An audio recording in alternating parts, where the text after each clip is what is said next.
নমস্কার শ্রোতা বন্ধুরা, আপনারা শুনছেন গপ্পগুনুর ঠেক। আমাদের আজকের নিবেদন লেখক বিভূতিভূষণ বন্দ্যোপাধ্যায়ের কলমে ভৌতিক পালঙ্ক। গল্প পাঠে পার্থ, গল্পের সূত্রধার আমি আইজ্যাক। গল্পে প্রধান চরিত্রে সতীশের ভূমিকায় রুদ্র এবং সতীশের মায়ের ভূমিকায় নন্দিতা। শুরু করতে চলেছি আমাদের আজকের গল্প। অনেকদিন পর সতীশের সঙ্গে দেখা। বেচারা হন্তদন্ত হয়ে ভিড় ঠেলে বিকেলবেলা বেন্টিং স্ট্রিটের বাঁ দিকের ফুটপাত দিয়ে উত্তর মুখে চলেছিল। সমস্ত আপিসের সবেমাত্র ছুটি হয়েছে।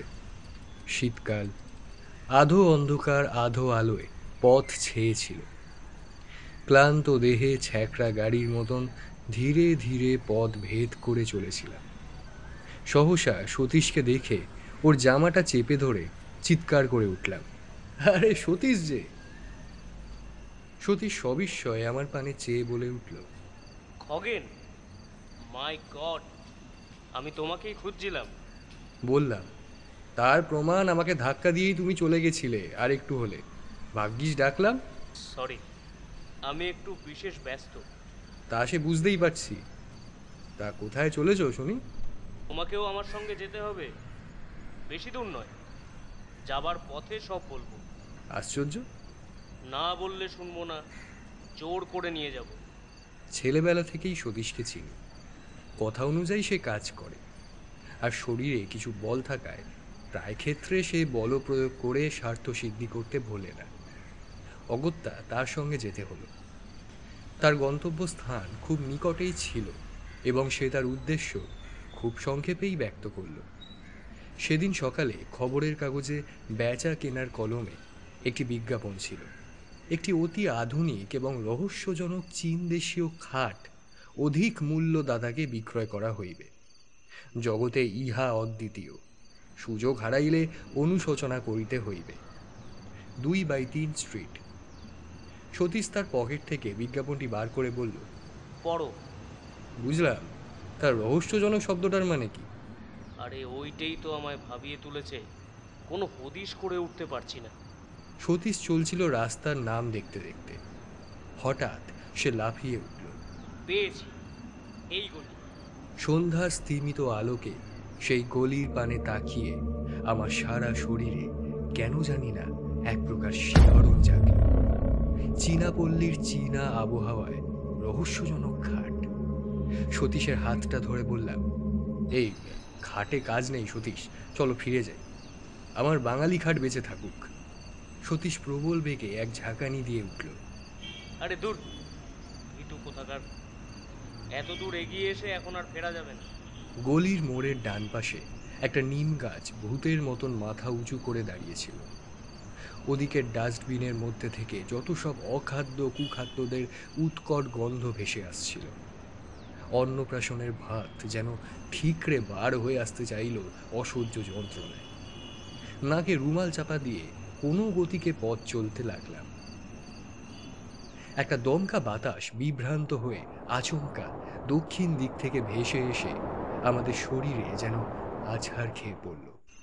মাথার উপর দিকে কয়েকটা বাদুড় ডানার শব্দ করতে করতে উড়ে গেল। দুটো অভিভাবকহীন কুকুর এই অনধিকার প্রবেশকারীদের পানে চেয়ে বিশ্রী সুরে অভিযোগ করতে লাগল। পথে আর জনমানবের চিহ্ন পর্যন্ত রইল না। পাশে একটি চীনা ডাক্তারের বহু পুরাতন সাইনবোর্ড। তার উপরকার নরকঙ্কালের ছবিটি জীর্ণ প্রায়। কোথা থেকে একটি পিয়ানোর অস্পষ্ট সুর ভেসে আসছিল। শীঘ্রই আমরা আমাদের নির্দিষ্ট গৃহে এসে পৌঁছলাম। অমন বাড়ি আমি আর জীবনে দেখিনি। ইট বার করা, পঙ্গু প্রায়, বহু প্রাচীনকালের সাক্ষ্য নিয়ে দাঁত বার করে দাঁড়িয়েছিল। হয়তো নবাব আলীবর্দী খাঁর আমলে এই বাড়ির ভিত্তি স্থাপন হয়েছিল। ভাঙা ফটক দিয়ে অতি সন্তর্পণে ভেতরে প্রবেশ করলাম। বাড়ির ভেতরে গিয়ে আমি অবাক হয়ে গেলাম। এত লোক এখানে কোথা থেকে এলো? যে নির্জন নিস্তব্ধ গলি আমরা পিছু ফেলে আসলাম, সেখানে তো কারুর ছায়া পর্যন্ত খুঁজে পাইনি। ভৌতিক কাণ্ড নাকি? সকলের মুখে কৌতূহলের ছাপ বর্তমান ছিল। নানা জাতীয় লোক সেখানে সমবেত হয়েছিল। এতগুলি লোক, কিন্তু কারুর মুখে একটি কথাও নেই। সূচ পড়লে পর্যন্ত তার শব্দ শোনা যায়। ঘণ্টাখানেক পর একটি বৃদ্ধ মোটা চীনা আমাদের পথ প্রদর্শন করে নিয়ে গেল। তার মাথায় একটি চুলও কাঁচা ছিল না। তার সামনে ওপরের দুটি দাঁত সোনা দিয়ে বাঁধানো, আর বাঁ হাতের উল্কিতে একটি ভোজালির ছবি। সে আমাদের ইশারা করে অনেকগুলি ঘর পার করে সেই খাটের ঘরে নিয়ে গেল। বাড়িটি ছিল একটি দুর্ভেদ্য দুর্গের মতন, চারিদিকে গোলক ধাঁধা। হ্যাঁ, খাট বটে। অমন খাট আমি জীবনে আর দ্বিতীয়টি দেখিনি। খাট আমি অনেক দেখেছি, কিন্তু ঠিক ওই রকম আশ্চর্য চীনা খাট সেই প্রথম এবং শেষ দেখলাম। তার অপূর্ব ভাস্কর্য, অপূর্ব কারুকার্য। একপাশে ভগবান বুদ্ধের ধ্যান গম্ভীর প্রশান্ত মূর্তি। আয়তনে খাটটি বিশেষ বড় নয়, দুটি মানুষ বেশ আরামে শুতে পারে। আবার আশ্চর্য, সেই খাট বাড়িয়ে 10 জনের জায়গা করা যায়। দেখে চমকে গেলাম। সকলের সঙ্গে দর কষাকষি হতে লাগলো। ওই সামান্য এক কাঠের খাটের প্রতি সকলের মন আকৃষ্ট হয়েছিল। কেনবার জন্য সকলের কি যে ব্যাকুলতা! দাম হু হু করে বাড়তে লাগলো। শেষে সতীশের ভাগ্যেই ওই খাটটি জুটল 1500 টাকায়। সেই খাট নিয়ে বাড়ি ফিরতে সতীশের প্রায় 10টা বাজল। যেই দেখল সেই বলল, চমৎকার। সেখান থেকে খাওয়া দাওয়া করে আমি বাড়ি গেলাম। সতীশ বলল, আবার এসো, নেমন্তন্ন রইল কিন্তু। তথাস্তু বলে চলে এলাম। আমি যাবার আগেই পরের দিন সকালে সতীশ এসে হাজির। উস্কো খুস্কো চুল, মুখ শুকনো, চোখ দুটি জবা ফুলের মতন লাল। দুর্ভাবনায় ও দুশ্চিন্তায় হয়তো সারা রাত্রি ঘুম হয়নি। আমি সবিস্ময়ে প্রশ্ন করলাম, আরে ব্যাপার কি? বিপদ, বিষম বিপদ। সতীশের গলা দিয়ে স্বর বাহির হচ্ছিল না। কিসের বিপদ? সেই খাট। একটা যে কিছু হবে তা আমি আগে থেকেই বুঝতে পেরেছিলাম। কেউ কখনো খাল কেটে কুমির নিয়ে আসে? হাজার হোক, এটা একটা রহস্যজনক খাট। পূর্ব রাত্রের ঘটনা সে সবিস্তারে বর্ণনা করে গেল। সারা রাত্রি সে ঘুমোতে পারেনি। ওই খাটের ওপর সে শুয়েছিল। হঠাৎ মধ্যরাত্রে তার মনে হলো কে যেন খাটটা নাড়াচ্ছে। উঠে সুইচ টিপে আলো জেলে দেখল, না, খাট ঠিকই আছে। আবার শুয়ে পড়ল, আর খানিক পরেই ঘুম ভেঙে গেল। কিসের এক ভীষণ শব্দে সারা ঘরখানা যেন থমথম করছে। দেওয়ালের সঙ্গে যেন খাটখানার ভীষণ ঠোকাঠুকি হচ্ছে। ধর্ম করে উঠে সে আলো জ্বালে। না, সবকিছু নিঃশব্দ, নিথর। কোথাও এতটুকু শব্দ নেই। সে আবার শুয়ে পড়ল। এবার আলো আর সে নেভালো না। ভোর রাত্রে কার যেন দুর্বোধ্য আর্তকণ্ঠের বিলাপ ধ্বনিতে তার চেতনা ফিরে এলো। কে যেন খাটের পাশে বসে বিনিয়ে বিনিয়ে কেঁদে মরছিল। আমি বললাম, বলেছিলাম তো তোমার প্রথমেই, ও খাট কিনে কাজ নেই। যেমন তোমার রোগ, এবার বোঝো। সতীশ বলল, দেখো খগেন, তোমায় হয়তো বুঝিয়ে বলতে পারবো না। ওই হতভাগা খাটখানার উপর আমার এমন মায়া জন্মেছে যে তোমায় কি বলবো। আমি ওকে ছাড়তে পারবো না, কোনো মতেই ছাড়তে পারবো না। তবে মরো ওই খাট নিয়ে। আমি আমি তোমার সাহায্য চাই। আমার সাহায্য? হ্যাঁ, আজ রাতে তুমি আমার বাড়িতে খাওয়া দাওয়া করো। সারা রাত না ঘুমিয়ে ওই খাট পাহারা দেব। দেখি ওর গলদ কোথায়। আর আমার আপিস? পাগল, কাল যে রবিবার। অগত্যা বন্ধুকে সাহায্য করবার জন্য সন্ধেবেলা তাদের বাড়ি গিয়ে হাজির হলাম। সতীশ আমার অপেক্ষায় পথপানে চেয়েছিল। সে সোল্লাসে চিৎকার করে উঠল, সুস্বাগতম, সুস্বাগতম। এলে তাহলে? তারপর আর কোনো গন্ডগোল হয়নি তো? না, দিনের বেলা গন্ডগোল হবার তো কোনো কারণ নেই। সতীশের মা বললেন, দেখো দেখি বাবা খগেন, এত করে বলছি যে খাটটা বিক্রি করে দে, তা ও আমার কথা যদি একটু শুনেছে। সতীশ বলল, বলছো কি মা? ভয় পেয়ে শেষে 1500 টাকার খাটটা বিক্রি করে দেবো? খাওয়া দাওয়া সেরে রাত্রি জাগবার সরঞ্জাম নিয়ে আমরা দুটি বন্ধুতে খাটের ঘরে গিয়ে বসলাম। আমার হাতে দীনেন রায়ের ডিটেকটিভ উপন্যাস, আর সতীশের হাতে হেলথ অ্যান্ড হাইজিন। রাত্রি ক্রমে ক্রমে বাড়তে লাগলো। ঠিক হলো আগে সতীশ ঘুমোবে আর আমি জাগবো, তারপর সতীশ জাগবে আর আমি ঘুমাবো। বইখানা খুলে আমি বসে রইলাম। পড়তে পারলাম না একটি অক্ষর, এক দৃষ্টিতে তাকিয়ে রইলাম। চারিদিকে কান খাড়া করে বসে রইলাম ভয়ে ভয়ে। এতটুকু শব্দে থেকে থেকে চমকে চমকে উঠছিলাম। ওই বুঝি সেই অপদেবতা আমার গলাটি টিপে ধরল। কাদের বাড়ির ঘড়িতে সুর করে 2টো বেজে গেল। হঠাৎ মনে হলো কে যেন বাইরে বারান্দায় চলে বেড়াচ্ছে।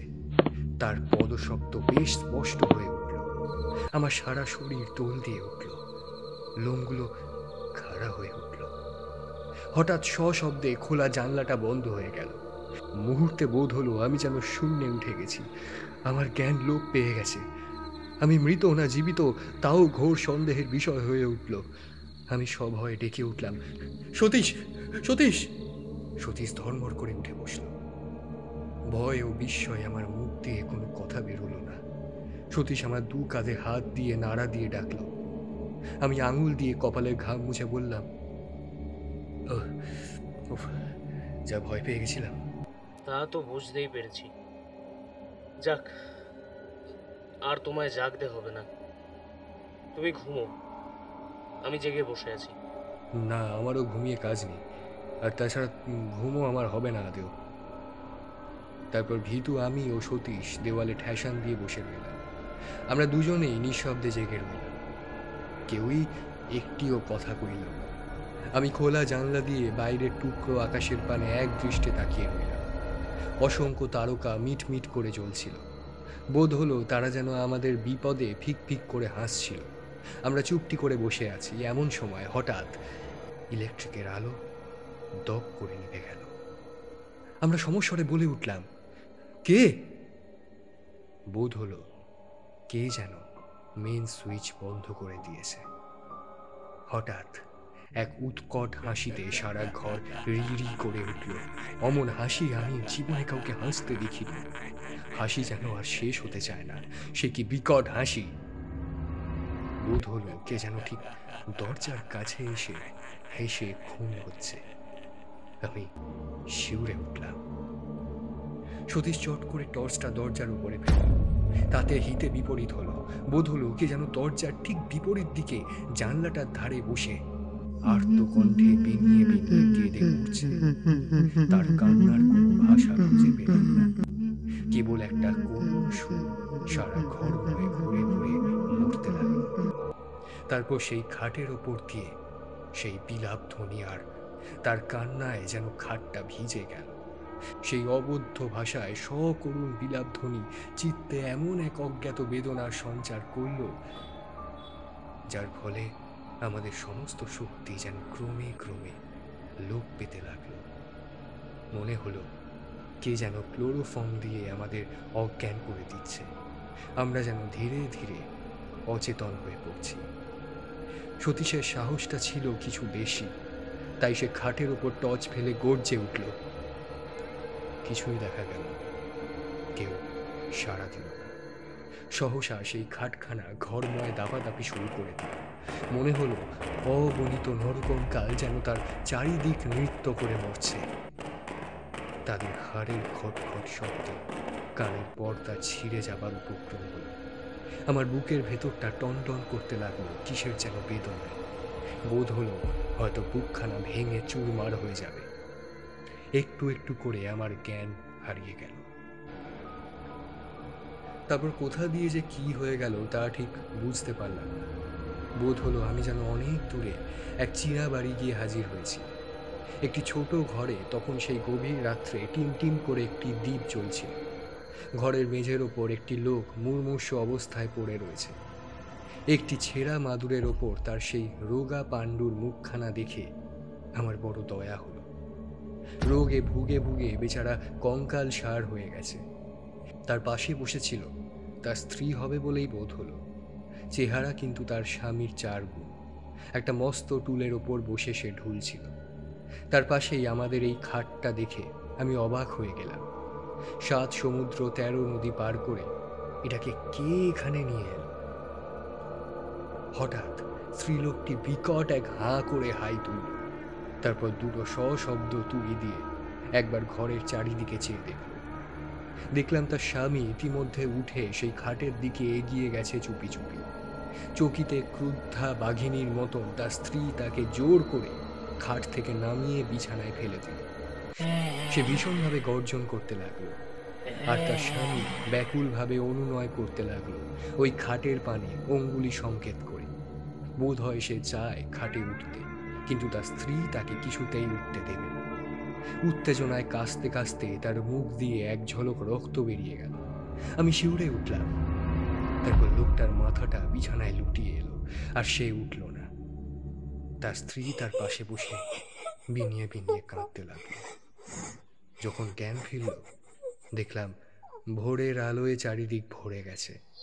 দেখলাম সতীশের মা আমার চোখে মুখে জলের ছিটে দিচ্ছেন। তিনি আমার জ্ঞান ফিরে আসতে দেখে বললেন, খগেন, ও বাবা খগেন। আমি আমি কোথায়? নিচের ঘরে। সতীশ কোথায়? সতীশের এখনো জ্ঞান হয়নি তো।